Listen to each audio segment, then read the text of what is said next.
Hello, and welcome to The Conversation, a series in which I speak with people involved in amazing ministries here in Ireland and beyond. In this episode, I will be speaking with Father Lough Flynn from Lough Derg, County Donegal.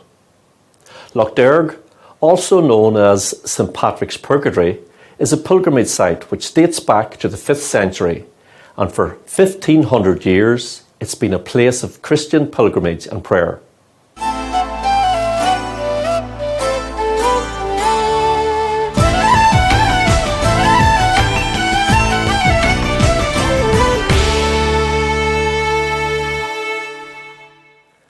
Father Lough Flynn, Prior at Lough Derg, you're very welcome to The Conversation. Thank you so much, Aidan. I'm happy to be here. Father Lough, tell me about Lough Derg and what is its origins? The origins go back to somewhere after the year 500. A monastery developed there. The founding saint is remembered as Saint Davog, whose now the lives are maybe a century or two later, but he's remembered as a younger disciple of St Patrick, perhaps somebody who came with Patrick to Ireland. And but there was a Celtic monastery there.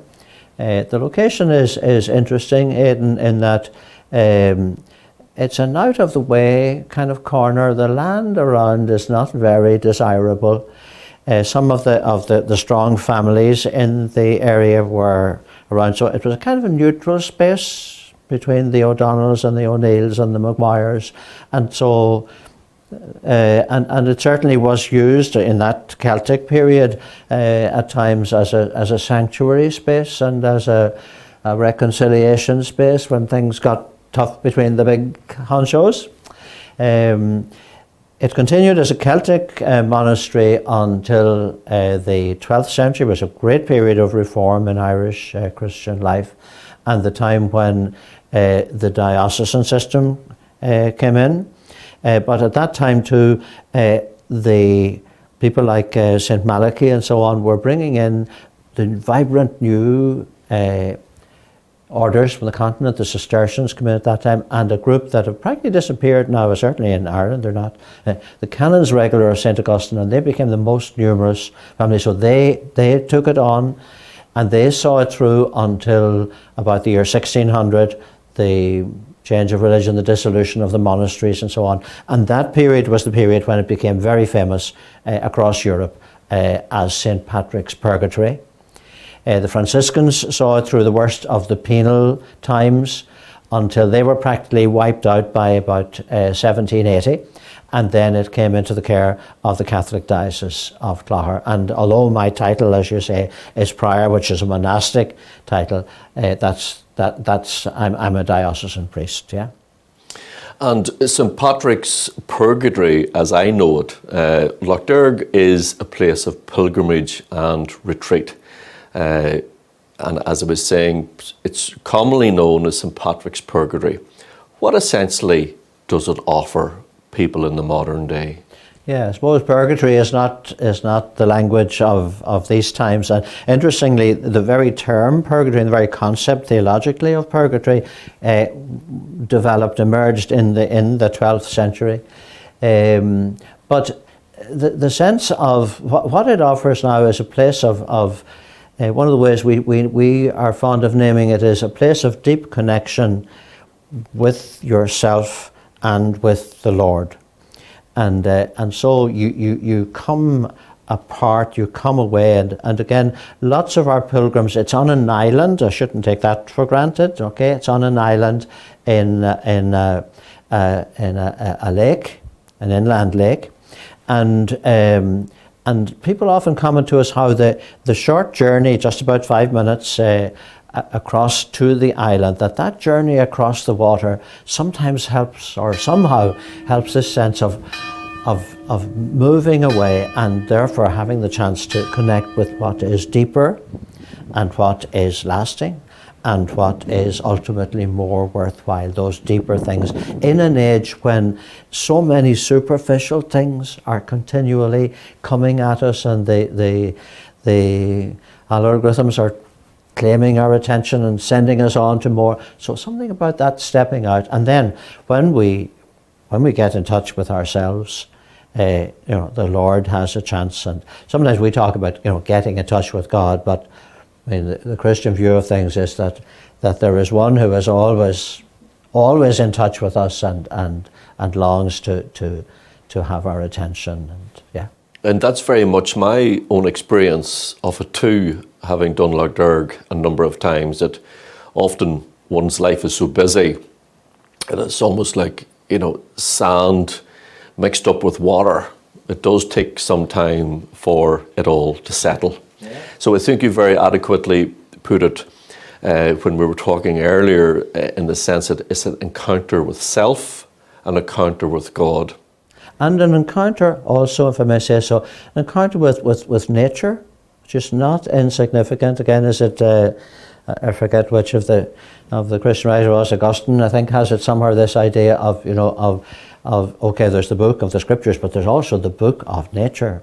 And the scenery around Lough Derg, there's very little that is dramatic about it. You don't go, oh my goodness, but the being away, the looking across the water at the heathery hills, and you can see a few of the turbines circulating in the background at a safe distance. You don't hear them or that. But being away and even like the traditional pilgrimage, as you well know, is done barefoot.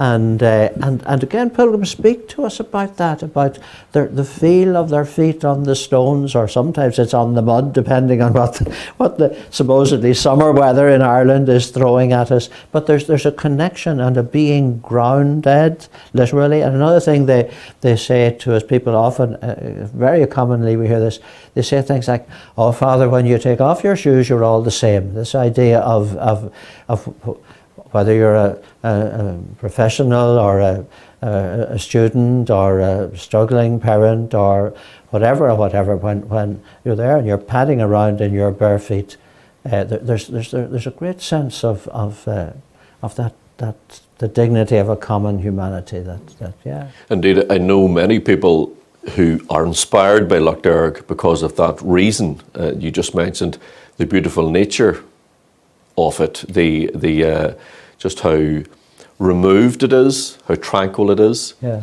And as my mother used to say to me when I was going to Lough Derg, she said, remember to look up, because it's very often one's habit when you're trying to pick your way amongst the stones that you're praying through and saying your prayers, you don't get a chance to look up and discover God's beautiful landscape, the nature that He has in the water. You're watching where the sharp stones are. Indeed. But that aspect of looking up, and which is heavenly in a way, because it is a heavenly looking place. Looking up, and if I say so, looking out again. So we've been speaking there a bit about the traditional 3-day pilgrimage, which is from the 1st of June till mid-August, which is fasting and barefoot and so on. We might come back to that.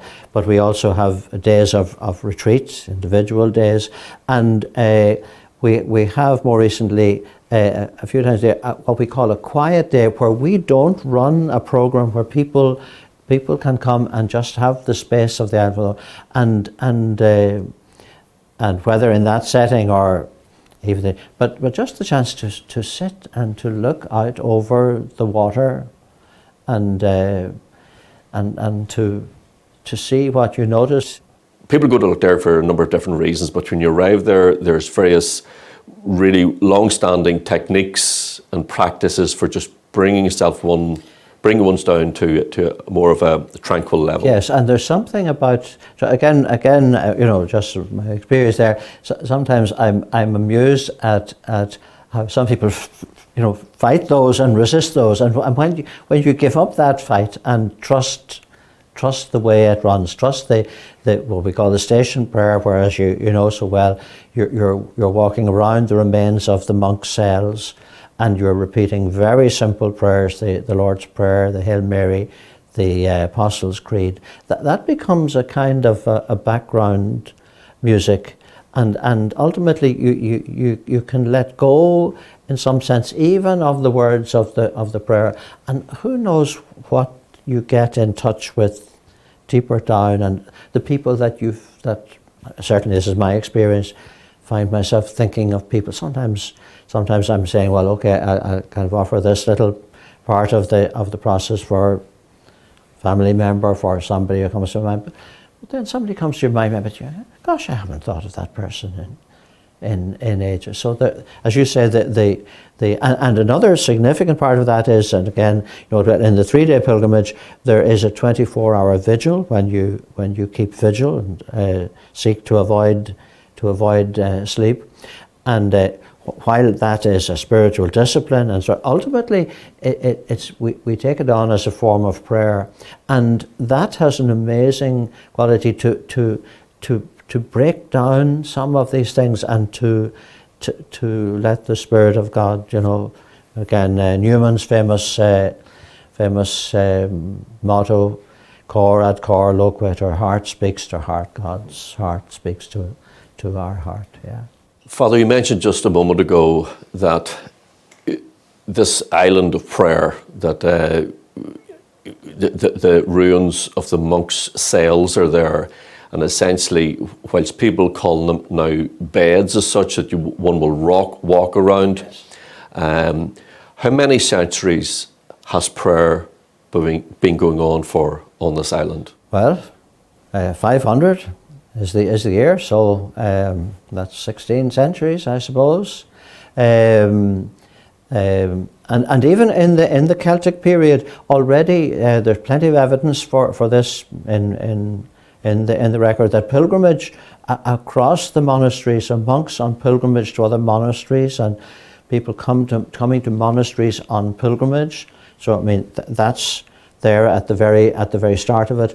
And the monastery on Lough Derg was actually in an island that we call Saints Island, which is about 10 acres or so. So that was big enough for the monastic community, and they could grow some vegetables and whatever. But the island which is now the centre of the place of the pilgrimage, Station Island, is the furthest island from the shore, and originally that was the place that the monks in the community used for their place away, even from the community and from the run of monastic life, for their more intense times of prayer. Several places, as you know, and as our Irish viewers will know, several places in Ireland, there are places that have this word desert. So there's Desert Martin up in the borders of Derry and Tyrone, or G-shirt O'Day down in County Clare.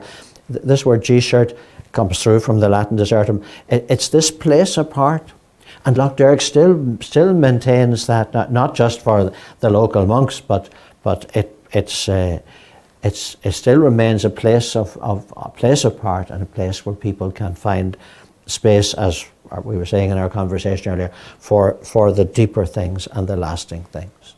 Father Lough, we're going to take a break just now, but we'll see you back in a few minutes when we will hear more about Lough Derg in Donegal.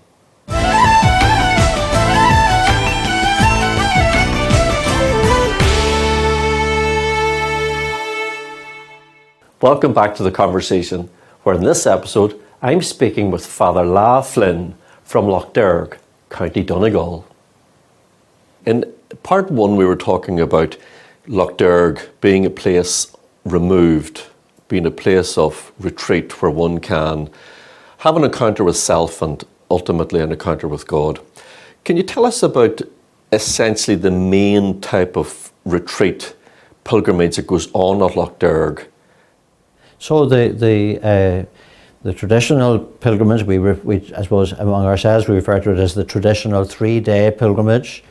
So if you arrive this morning, you arrive fasting from midnight.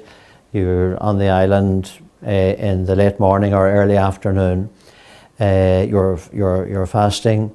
There is what we call, and we made reference to this, what we call the station prayer, which is the walking around the remains of the monks' cells barefoot and repeating vocal prayers.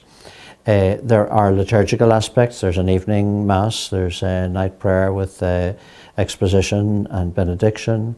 Then there's this core thing, and this goes right back to the very earliest records we have, is that at the core of it there has always been the vigil, the 24-hour vigil. And that begins with an orientation. It might be a priest, or it might be an experienced member of staff, or it might be a young person who has done the pilgrimage recently, who offers a kind of an entree, a take, an encouragement how to get the most out of it. The following day there's the opportunity for confession. There are other moments of devotion and so on. Then the second night, after night prayer, you go to bed, and you leave on the third morning at about 10 o'clock, and your fast lasts until midnight. So it's three, in that sense it's 3 days, but you're really 2 nights on the island. Now, from the early 1990s, Lough Derg began to offer day retreats. So these would originally really have been conceived for people who had been faithful Lough Derg pilgrims, but who no longer were up to the rigour of the bare feet and the fasting and so on. So now our numbers are probably fairly equally divided between the 3-day pilgrims and those who come on 1 days. We offer school retreats for second level students. We offer quiet days. I made a reference to those, and we have a program in the kind of from about mid-March on the end of it for confirmation children. So we had about 1,100 children preparing for confirmation who came for a short day, and part of our thing was, you know, that to get them there, let them see the place, let them experience, please God, it might sow a little seed. And the place, even apart from the child, the place often, you know, physically, visually speaks to people. And we do have people come to us from, now our programs are all available on the website, and people can see what our offerings and what the timetable is there and so on. But we have certainly I could name 12, 14 people from the continent of Europe who come each year to make the 3-day. Yes, I was going to mention that actually, because this program is likely going to go out to a significant international audience, and you were saying prior to just the break of the visitors from various parts of the world. Yes. So and I think last year, if I remember rightly, we had, I don't know, was it maybe about 5 groups who came from the continent. Now, they weren't coming to make the full 3-day pilgrimage, but they were coming in a pilgrim spirit, and so but they had heard about Lough Derg, and they wanted to connect with Lough Derg. There certainly was a diocese from outside Milan. They were visiting spiritual sites in Ireland, and Lough Derg was one of the places that they wanted to come to. And the United States too? The United States as well, I understand? Yes, it was just, I think it was, don't know, was it 4 or 5 groups from the United States that we had. And sometimes what they want is, you know, to be in the place, and maybe they get a little boat tour on the lake, and maybe the 3-day pilgrimage isn't running, they come on the island, they have a chance to pray, they maybe watch a video that gives them an insight into what we do, yeah. And one thing just for the viewers and the listeners, Father, is just to obviously carefully underline how powerful Lough Derg is, and that's, as it was coming from myself, you know, who's actually gone on it. I remember my brother telling me one time that when I was going on, he said, don't forget that there's probably few other places in the world where, you know, 1,000 people will be praying throughout the night on a solitary island in the presence of the Blessed Sacrament, praying to God through Our Lady, barefoot, fasting, and having willingly deprived oneself of sleep and to some extent warmth because you're on an island. And for me, it always stuck out to me that it is such a, I suppose, a stoic and a principled type of, it's almost unprecedented, and in my opinion, people describe it as the Iron Man of pilgrimages. Yeah, it was from a sub-editor in the Irish Times on a weekend piece that used that, and we used that particularly in our social media and so on to younger people who want the challenge.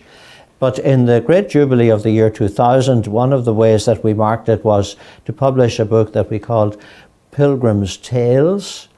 And they were short pieces, a couple of pages each, over 100 contributors, people who kind of told some story about what Lough Derg meant to them, what their experience was, and there was a real rich range of experience and testimony there. Yeah. And just on that aspect of Lough Derg so positively affecting people's lives and impacting them, you've some nice testimonies, I understand. Oh, well, where would I start, or where would I stop? Just earlier this week, I was down with one of my colleagues to a group, to a November Mass for deceased pilgrims from a group from the Cork area that have been coming to us every year for more than 50 years on the second weekend in June. Now, obviously, they're not the same people, most of them, but the leader of the group is in his 95th year and did the full. But now he's the exception. But again, people who have been, as you have yourself, and who have experienced it, and I'd let me be upfront. It's not for everybody, but those who get it, or those whom it gets a grip of, it really can become very core to their spiritual lives and God's place in their lives. Why do people keep coming back year after year when it is the Ironman of pilgrimages? What is it about Lough Derg? I think it's the depth. I think it's the depth of the experience. And there's always an element of surprise in it. I might come with a particular intention, or something that I want to pray for, or maybe something that's going on in my life that I want to bring to prayer, or somebody who's having a struggle. But the Lord's agenda when I'm there might be something different. He might bring me to a different place. I remember one of my own experiences was one year that I did it, and just before I went on the island, I got word that a very dear friend of mine had made the decision to leave ministry as a priest, and it threw me. I was like, gosh, if he's going, why am I staying? And that became the Lord's agenda for my pilgrimage. And as you know, we ask people to set aside their mobile phones and their technology and so on. And it's interesting that that young adults, kind of who we would think maybe are the group that would most firmly resist that, they're the ones who at the end of it kind of say to us, it was great, it was such a freedom to be without, that I don't have to continue. So there's something about discovering that and how that enables the deeper connection that Lough Derg offers. One of the things about this programme, obviously as Irish people ourselves, there's a huge tradition about Lough Derg that is so famous that so many people internationally are unaware of. You and I spoke prior to the programme beginning about the fact that Lough Derg, St Patrick's Purgatory, was used as part of the inspiration for Dante, the Italian writer's Inferno. Yes. Secondly, it's also mentioned, Shakespeare himself mentioned St Patrick. Yes, in Hamlet, St Patrick, yes, by St Patrick. So it's by no means a recent phenomenon. It's been in the minds and the hearts of writers through the centuries. In recent years, obviously with sometimes the way that faith just goes up and down in different countries, we are looking at trying to make people more aware of Lough Derg. So how do you actually promote that, or how do ordinary people promote Lough Derg? Well, I suppose, across Ireland, in the summer season, there'd be a poster up in churches. We send them out, and people, we would have, I forget what the number is, but we would have many people who organise a group from their area. It might be a minibus, it might be a bus. it might be I'm going to Lough Derg and I have a few spaces in the car. Okay, and when, so I mean, well, this is my own experience of all sorts of things apart from Lough Derg, but when you settle a date in your mind and you can think, okay, the third Thursday in June or whatever it is, and you keep that and you work around it, and that's something that really, anybody. Well, some people are wizards at organising groups and buses and so on, but at a humble level, that's something that anyone can do, that they can ask somebody else, or they can say, I'm going, Mm-hmm. And internationally, I understand that if someone wanted to take a group, and a group could be 2-3 people, that's very well facilitated through your office. Very much so, and we can help people with steers about routes and transport and things like that. And but I mean, to go on our website, there you'll see the option there, and Nuala will be very quick to be back with you and to offer you help from our side. Yes. Father Lough, why do you think Lough Derg is needed now more than ever in this really busy modern world? I don't know about the more than I think it's a constant need. There's something about again, I find myself coming back to it in terms of depth. That it's about the chance to go to the deeper place, the place where the Lord awaits. Where I think it's Joyce Rupp maybe has a lovely image in one of her books about about when there's a storm on the sea and the waves are crashing. The further down you go, the quieter the water becomes. In the depths, all is calm. It may be dark, but that's where the calm is, and that's where the Lord awaits. Beautiful. Listen, on behalf of EWTN, I wanted to thank you, Father Lough, Prior of Lough Derg, for your time today and just your wonderful overview on Lough Derg and its wonderful place of pilgrimage. Thank you for coming to your studio today and sharing with us your wonderful ministry at Lough Derg, Donegal. Thank you, Aidan, for offering me the opportunity. God bless. That's it for this episode of The Conversation. Please join us next time when again I'll be speaking with people involved in amazing ministries here in Ireland and beyond.